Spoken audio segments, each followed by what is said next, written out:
Okay, now we've hit me. I am a perfection picker, and what I will do is work at a small flaw until it becomes a big old giant problem.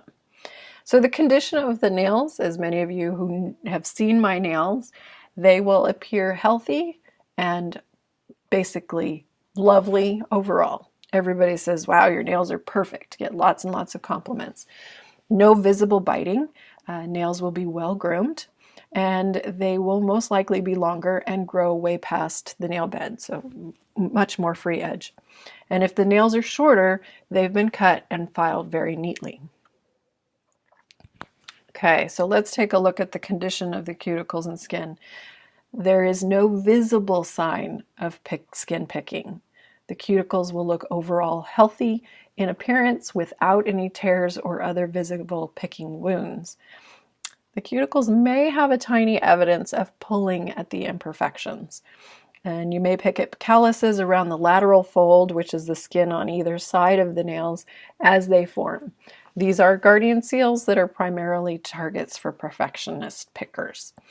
As the cuticles tear or fray from the side walls, the lateral walls of the nail, as the skin naturally thickens, these may be picked at, but most likely perfection pickers will pick a certain extent and then use the appropriate tools to trim, file, push back your cuticles and your proximal fold. As the cuticle lines tear or fray from the side walls or lateral walls of the nail, as the skin naturally thickens, these may be picked at more. But most likely, perfection pickers will pick at to a certain extent and then use appropriate tools to trim, file, push back the proximal fold and separate that from the dead skin cuticle on your nail plate.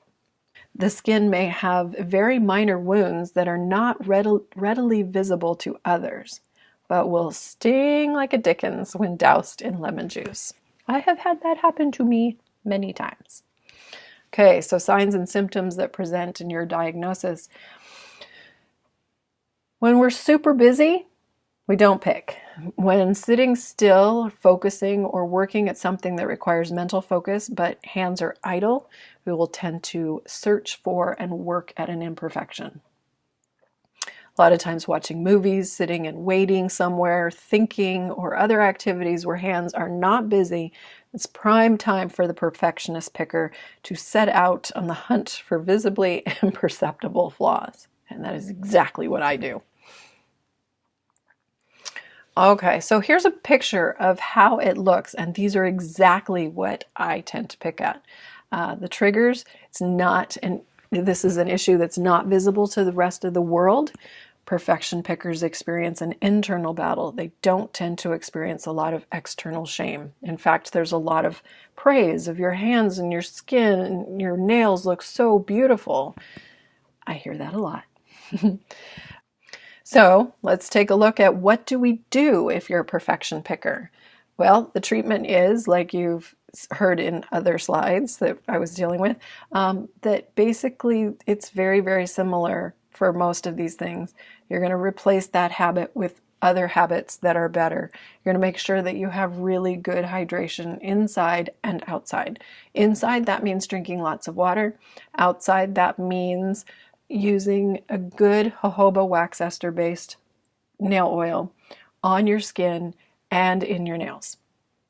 You are going to want to have infant baby nippers all the time. I am toast if I don't have them, because then I just continue to work at that. You want a nail file that's available at all times to file down calluses, or if there's anything that happens on the nail, definitely to file that down as well. Definitely need the lotion sticker balm with an L. That helps seal in the very light oil, and so that it can do its work better and not wash away. Also, keep a hand fidget toy around if you find that to be helpful.